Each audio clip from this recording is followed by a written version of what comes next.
Welcome students. Now we are ready with the new module of our video lecture series in which we are discussing the hypersonic aerodynamics, and we have already got a lot of information. We have just passed through so many modules, and in this particular module we are going to discuss the shock expansion method. Shock expansion method is also falling under the same category of local surface inclination method, in which a local inclination is required, and once we know this local inclination we can actually find the values of pressure or Mach number or the coefficient of pressure in the subsequent locations. So this shock expansion method is also falling in the same category of the local inclination method, and other methods also we have discussed already. These are the methods: Newtonian law, modified Newtonian law, and tangent cone and tangent bend method. In the previous cases, Newton method were applied to the body surface of any inclination angle, whereas the tangent cone and tangent weight method requires the local surface inclination to be less than the shock detachment angle. This is also very much obvious, because if the angle of inclination is more than, or angle of deflection is more than the shock detachment angle for the given free stream Mach number, then the shock will be detached and will not get any solution after the shock, so we cannot actually proceed. So in the case of tangent cone and tangent wave method, we must have a angle of deflection or the local inclination which is must be actually less than the maximum angle for the detachment, maximum angle for the shock detachment. The Newtonian theory can be applied to even the blunt nosed body. This Newtonian theory, blunt nosed body, while the tangent wedge and tangent cone method are limited only to the sharp nosed bodies, Shock expansion method too employs the concept of appearance of shock, and it must not be detached, so it falls in the latter category. So the body must be sharp nosed and it must have an attached shock for the shock expansion theory to be applicable to them. However, this method has more theoretical justification than the tangent cone and tangent wave method. So tangent cone, tangent wave method we have already discussed, so I don't want to go in details, but that is simply just to, we assume one cone or one wedge, and we believe that the pressure at the surface of the wedge is equal to the pressure on the surface of the body, and we just assumed it, and we try to be little logical also, but it is not very much justified. This shock expansion method has a better justification, and it has a logical comprehension we can have to actually assume and believe that this is giving the correct values. So let us just look into the shock expansion method and see how it goes ahead. We have a simple situation here, as we see in the picture. Now, as the name tells it clearly, that it involves shock as well as the expansion waves to estimate the pressure and the local situation at a different location. When the supersonic flow approaches any body in the way, the first thing it does it creates shock. So this we can see here. The moment flow comes, the shock is created here because this is supersonic flow, and the flow get compressed and get deflected also in the case of oblique shock. Then by the gradual change, once the shock in the flow has been deflected, now this shock, this flow after the shock is not going in the same direction after deflection. It's actually having a gradual change in its direction. So in this change, it's actually a opposite change. In this case, at the nose, if you can see, when the flow comes this way, at the nose location, the flow basically turns inside the flow, so a compression shock is generated. This shock compresses the flow. Once the shock is passed by the flow is now going through a subsequent changes in the direction, and this direction is opposite direction. It means the flow is basically changing, turning away from itself. So expansion is taking place, and expansion waves are generated at different locations. the compressed flow is now gradually expanded through the expansion wave, and this expansion is taken as asymptotic because it's gradual. You can see that there is no concept of expansion shock we have come across till now. So the expansion basically is a asymptotic phenomena. So all the asymptotic relations are actually valid in this region. The same concept is displayed now step by step below to help the show how flow parameter, if known at one location, can be found at the subsequent location in the downstream direction. Now let there be a sharp nosed body which is actually traveling with the hypersonic speed. So the hypersonic flow is approaching it.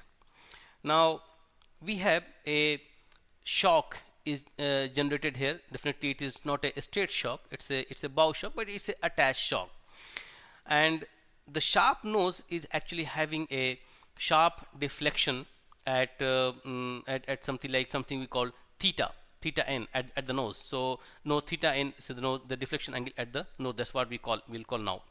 So we have a theta n here, that is the deflection. It's an exaggerated picture. So this is the virtual wedge we can see exactly at the nose location, because body will be actually getting curved here. So exactly at the nose location we have a deflection which is equal to theta n. So this theta n flow is actually coming here. Now flow comes here, then gets hit by this shock, and this shock is actually can be simulated in a very short a small region. This shock which is actually generated by the wedge of half wedge angle equal to theta n can be actually approximated to this shock, the body shock.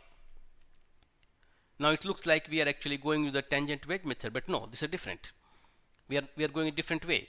But initially at the node almost we are having the same thing what we did in the case of tangent wedge method. We calculate the values of Mach number and the pressure after the shock here by assuming that a wedge, not a body, a wedge of semi wedge angle theta n is existing at the node. So flow comes, hits the body, and then it actually gets deflected by the angle theta n.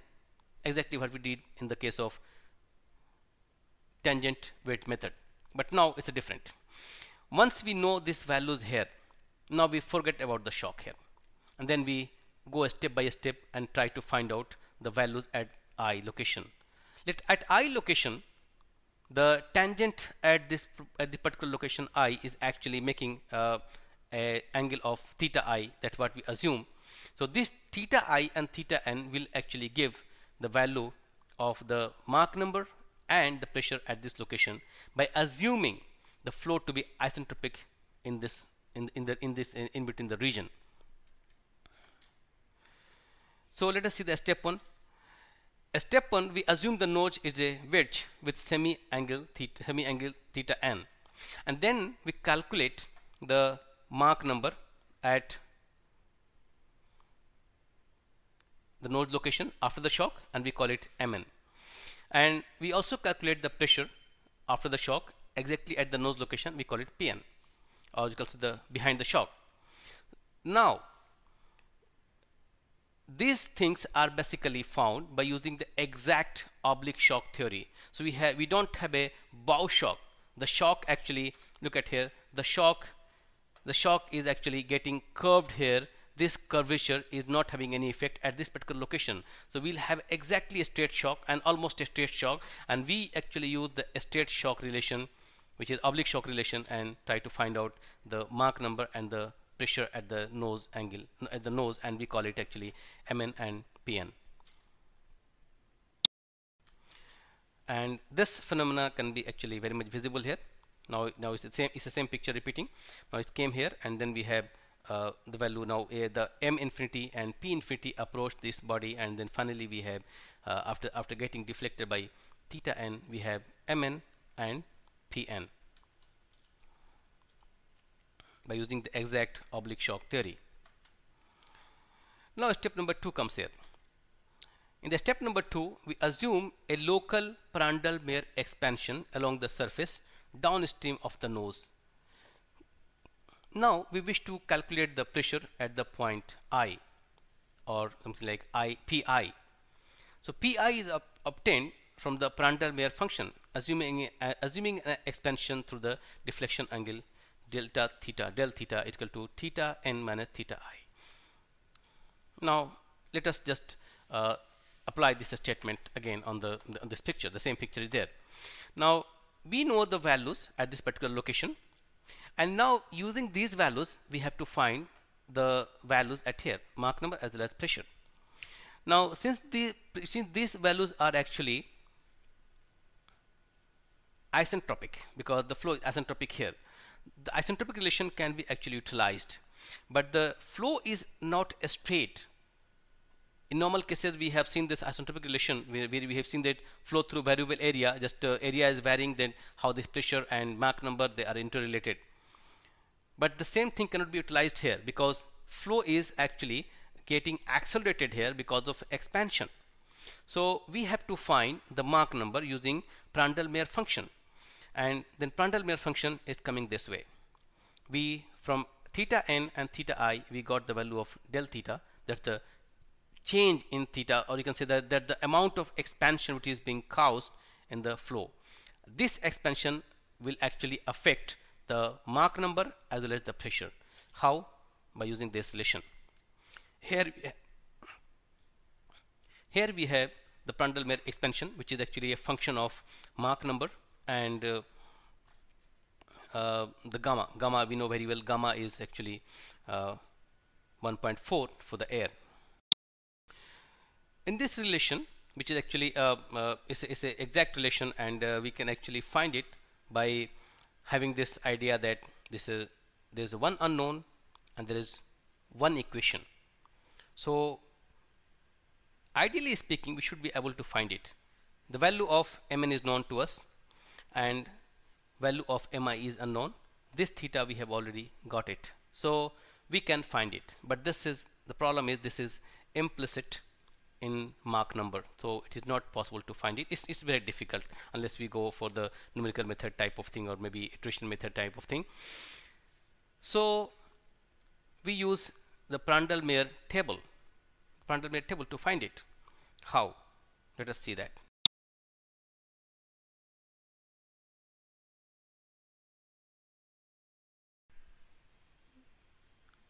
From the free stream Mach number, we got the value of m infinity and p infinity. Now using this relations, we got the value of pn and mn. Sorry, this is mn.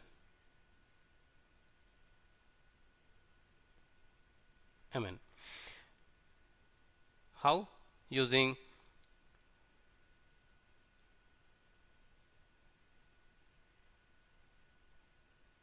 oblique shock relation.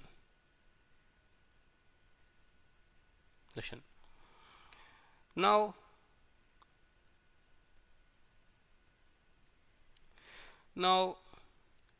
we know this theta I, theta n already, and we also know theta I.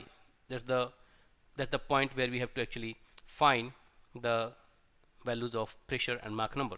So we just try to find what is the delta theta, the difference between the theta n and theta I. This is the amount of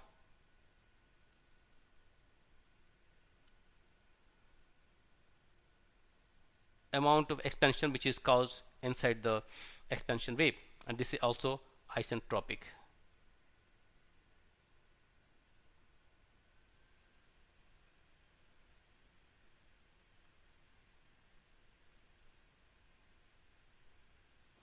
Expansion is happening. Now the isentropic expansion will actually affect the Mach number to go high and pressure to come down, because this will cause an expansion.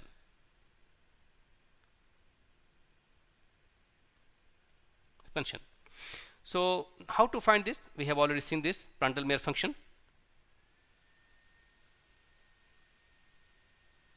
Prandtl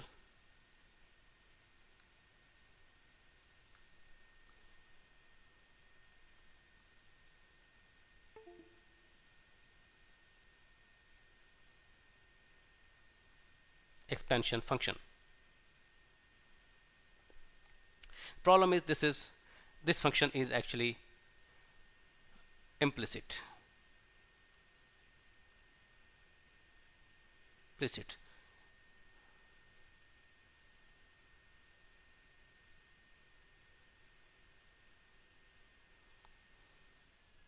So we go for Prandtl-Meyer expansion table. How? First, we using this theta n and theta I, we have already found theta, delta theta. So now for a Mach number equal to mn, we found corresponding Prandtl-Meyer function. So this is actually theta, and then theta, this is theta 1. Now this theta 1 plus theta del theta will give you a theta 2. This is theta 2 is equal to theta 1 plus theta del theta, or you can say right again here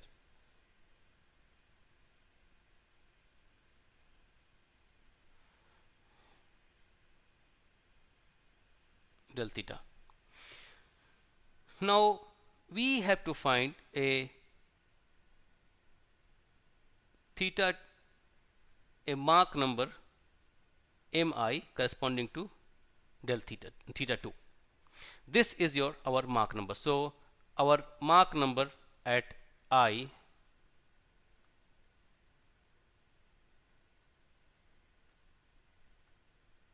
location I is known.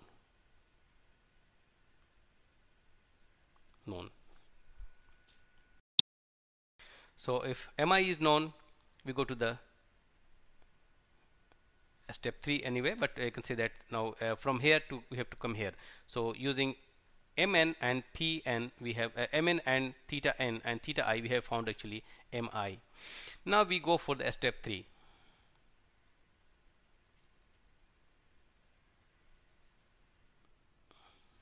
Now since the flow through the expansion fan is isentropic, we can use the isentropic flow relation to estimate the pressure at the location I.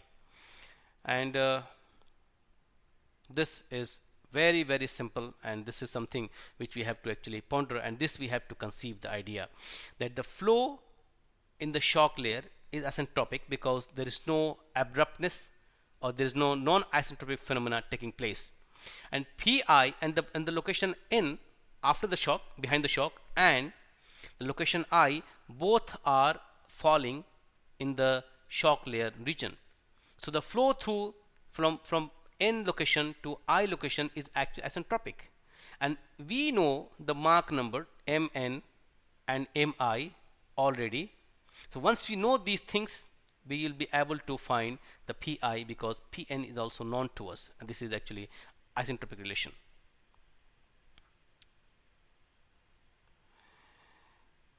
So that's how actually the whole thing is found, and that's how we actually can proceed even a single point.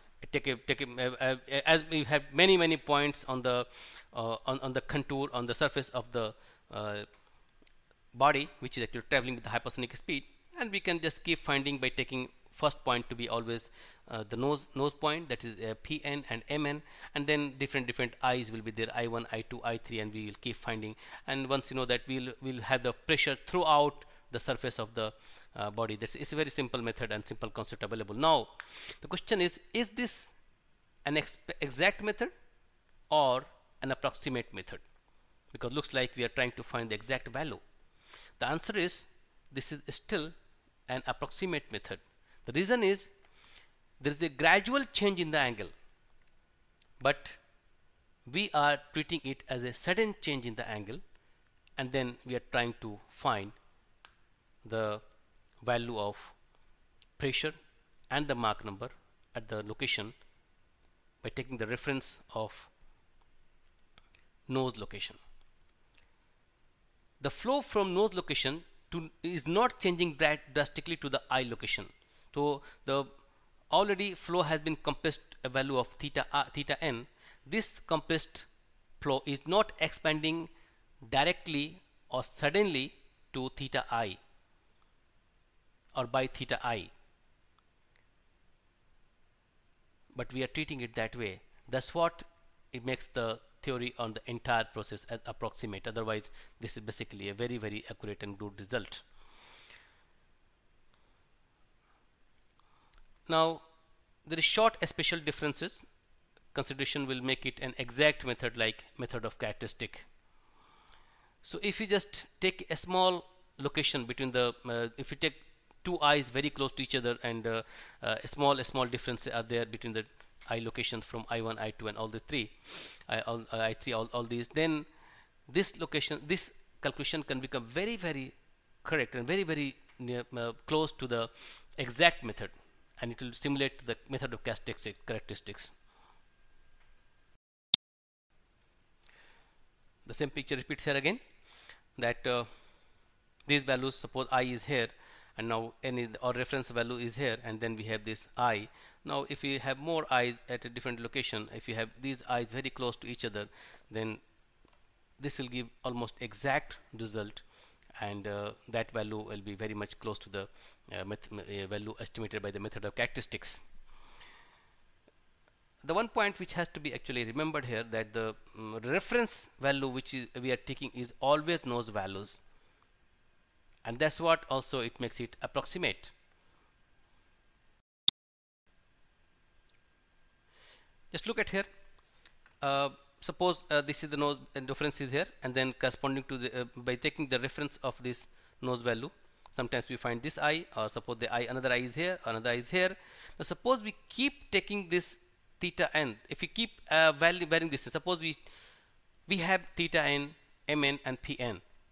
Now corresponding to this, if you find another theta n, pn, something like theta I and pi and then mi at this location, and for this finding another mi2 or mi3, if you use the subsequent references, the value is going to be much more accurate, very much close to the exact value.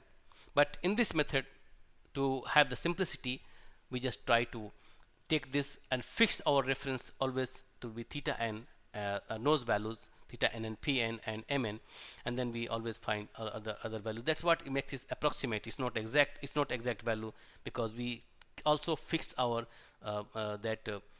nose value or the reference value, although it is very much close to the exact value, but it helps in simplicity to fix the reference here, and always go ahead only for the subsequent location to be to the unknown location, and we find it.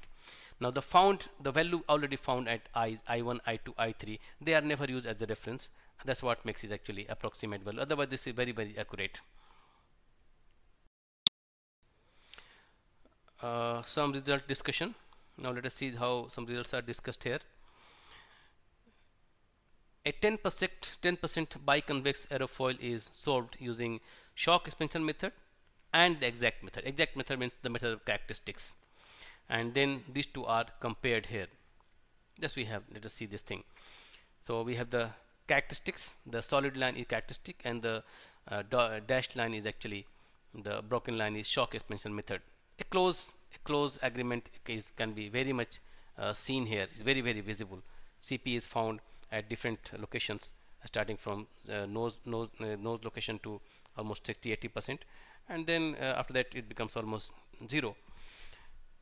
They are in close agreement. So this close agreement and the small difference actually is admissible for the sake of having simplicity.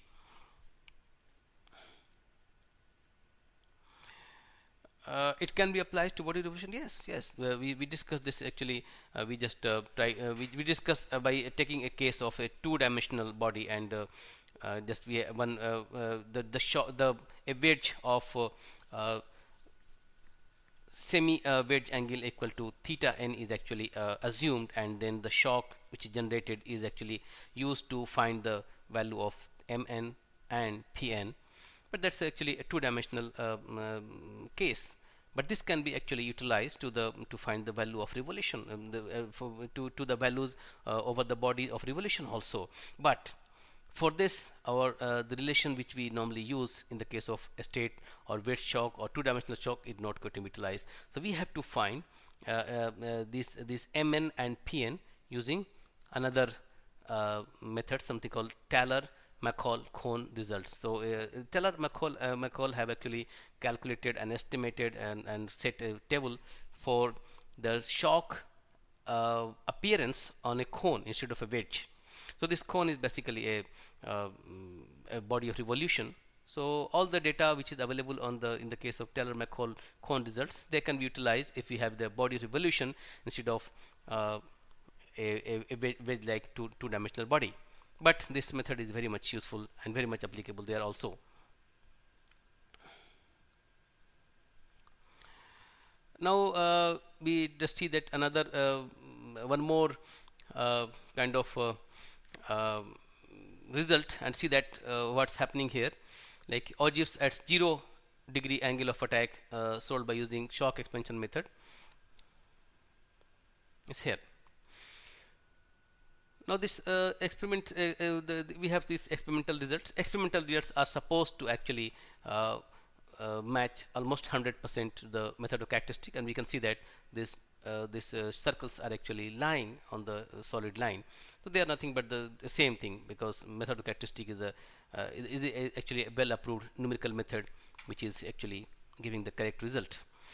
Now we can see that shock expansion method also applied here. Here we are having some kind of little bit agreement is not very much to the higher degree. Agreement is just they are actually agreeing, but not to a higher degree. Here there is a close agreement is there. What are these two methods actually? Are the same? They are different. Only difference is that you can say that this is the supersonic case. Mach number something like 2.73, and also the this is actually hypersonic similarity parameter actually 0.91 is less than 1. So similarity parameter less than 1 and a supersonic range velocity, we see that the agreement is not very high. The shock expansion method values are matching with the method of characteristic value or exact values or experimental values, but the agreement is not very high. They are very close to each other anyway.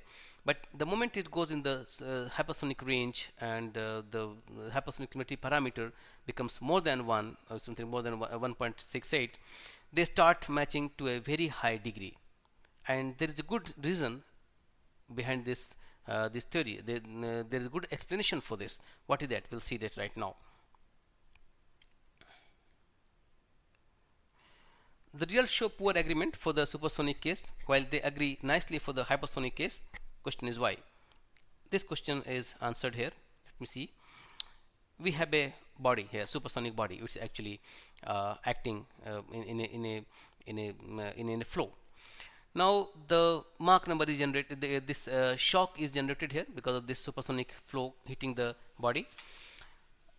After the initial compression, now the expansion is generated. The expansion waves are generated. The expansion waves are definitely not going to make a shock, so they just actually go in the outward direction from the body, and the flow through them is actually passing isentropically. Now these expansion waves cannot go throughout because they just go up and they hit the shock boundary. Shock boundary is a yielding surface, is a yielding boundary. It's not a solid boundary.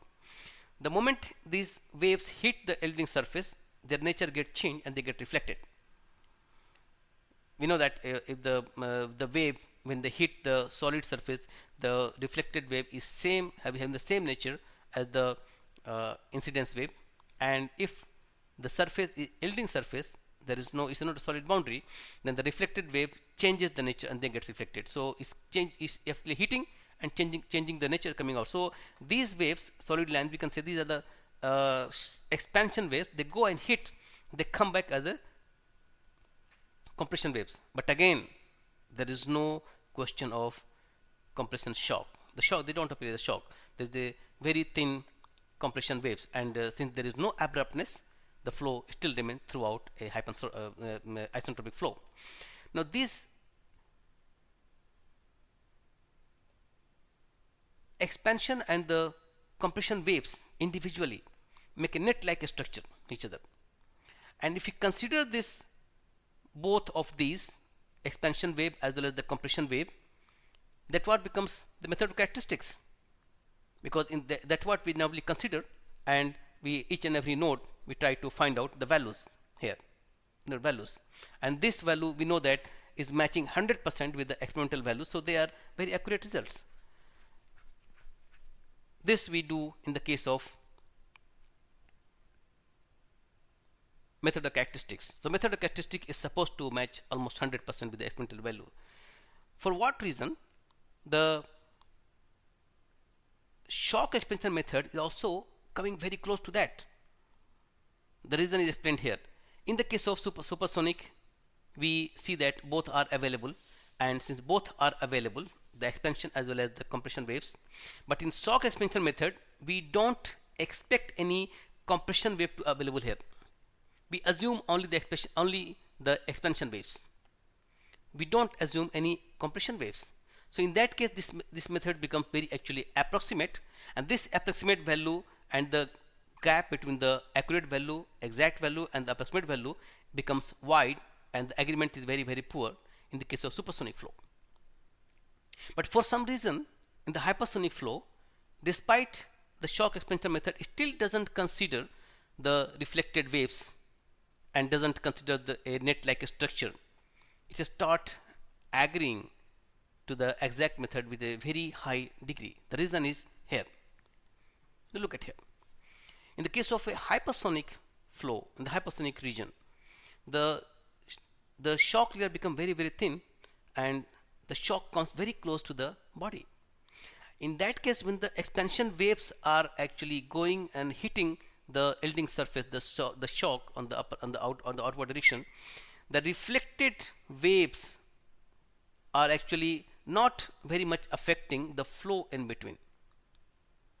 The flow is almost a purely expansion, and there is no compression wave coming here, so the body on the upper surface is almost free from any kind of compression wave.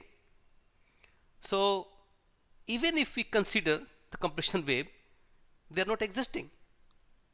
So the exact method, which is the method of characteristics, considers the compression waves, but since they are not existing, there are very few of these are actually existing.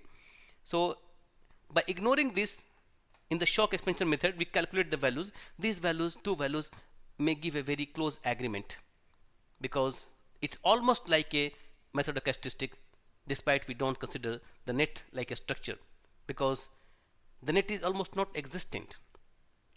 That's why if in the case of hypersonic region, the shock expansion method gives a very close agreement with the exact method. Now some comments on the surface inclination method.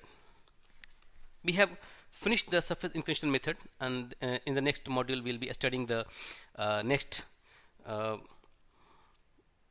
method which you have which is in your syllabus. In fact, there are more methods which are dealing with the surface inclination method in the case of hypersonic flow solution, but they are not, since they are not in syllabus, we are not try to cover at this moment. And then we now will jump to the another type of solution, which is called the flow consideration, where we consider the flow. What are these? We'll see it later on. But right now we have studied three types of methods which are actually using the surface inclination and trying to give the solution for the super hypersonic flow. These methods are here: Newtonian sine squared law and modified Newton's law. Both are same almost, but that's the modified Newton's law is actually the modifying the maximum value of the coefficient of pressure which can be attained, and Newton's law is basically a free from the Mach number. It's actually independent for the Mach number. Modified Newton law start depending on the Mach number, because the maximum value Cp max start depending upon the Mach number.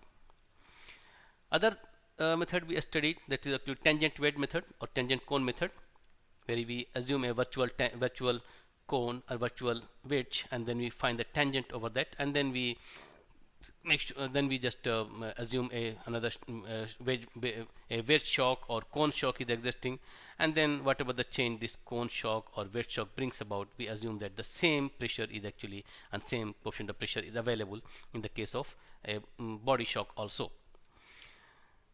Third one we studied just now, a shock expansion method. Now question is, which one is applicable, which one is more useful, or which one we can actually apply if we are actually going to solve some problem. And we know that all are very much close to each other. They are very close contestant for any kind of particular kind of case, and they are also approximate. They all approximate. They all need same value, like say actually the local inclination value, that is the theta, and they just give the solution in their own way. Which one to use? That's a very decent question to ask. Actually, it can never be said with great certainty that which of these three methods, like Newtonian method and tangent wedge method and tangent cone method or shock expansion method, will be suitable for a given application. So all these methods have their own strength and weaknesses, and some intuitive logic is required to choose one particular method over another for a given problem. For example, in the prediction of a pressure distribution over a hypersonic airplane, the fuselage portion might be treated with the tangent cone method, while wings might better be treated with the tangent wedge method. Very simple to understand. So in the case of wing, we just utilize the tangent wedge method because it gives a wedge value, like 2D value is available. And in the case of the fuselage, which is actually which is looking like axisymmetric body, so this the tangent cone method becomes more suitable. And wherever we find surface with large deflection angle greater than maximum deflection angle for an oblique shock wave at the given Mach number, the Newtonian method is appropriate. We use the Newtonian sine squared law. Within the confines of Newtonian method itself, for blunt surfaces where theta is very large, modified Newtonian is best suitable, whereas a straight Newtonian law only yields the better result for the slender bodies. We have to keep in mind this. In both the cases, for gamma is equal to 1.4, the centrifugal forces correction leads to the poor result and should not be used. Centrifugal. Now you have to see this. The centrifugal forces. We suppose there is a curvature and the flow is actually turning on the curvature. The centrifugal force is a reality. This will affect the pressure impression on the surface. But we have found that if you apply this, try to correct the value, it gives a poor result, and the value so obtained is actually marching away from the accurate value or exact value. So it's now well known established fact that for gamma is equal to 1.4, the centrifugal force correction leads to the poor result and should not be used. It should be noted that although centrifugal force correction is theoretically consistent with the mathematical principle, that's the problem. As per the logical understanding, this should be done, but this is giving a wrong result. So we don't do it. It is quantitatively correct on the combined limits of m tends to infinity and gamma tends to 1. It means a very high speed flow, a very high speed flow in the very high region of hypersonic region, and if the flow is of solids, gamma is equal to 1, then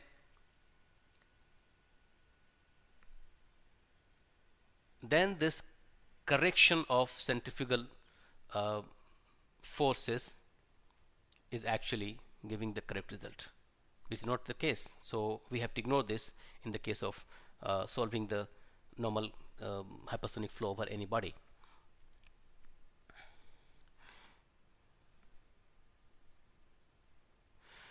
In regard to all the local surface inclination methods discussed till now, none of the above judgment on accuracy and applicability are totally definitive, and they must be taken in the spirit of suggestion only. So they are just suggestive. It's not like it's not like we are actually going to take it as a sacrosanct value that okay, this is given, so this is what it is. They just suggest the value so that it helps in doing our preliminary design and making a prototype. Still, the most sophisticated methods are utilized to actually find the exact value and exact shape and the aerodynamics available for the better design of the vehicle. Now, how a software or information technology can help in the design of hypersonic vehicle is, we have a software available. Like all these methods we have studied are actually embedded in a software package programmed by Gantry 1970. It's very old classic design. It is called Hypersonic Arbitrary Body Program, and this program is containing a lot of options. Whatever is suitable to us and whichever you want to apply, we can just select the particular option and then we can find the values and apply them in designing our hypersonic vehicle. This thing is available. Industries have been using this thing for long. This is old classic design, actually designed by Gantry in 1970, and it is also very famous by the name of Gantry programming. Gantry program. That's all for this hypersonic method. Shock expansion method. Now, in the next session, we are going to see the approximate method and see how we can proceed ahead. Till then, goodbye. Study well and prepare for the examination. Learning is more important. Passing exam is another important issue, but learning the subject matter is more important, so that in time comes we'll be able to utilize our information and do a good job for our employer. Till you see again, thank you very much. See you.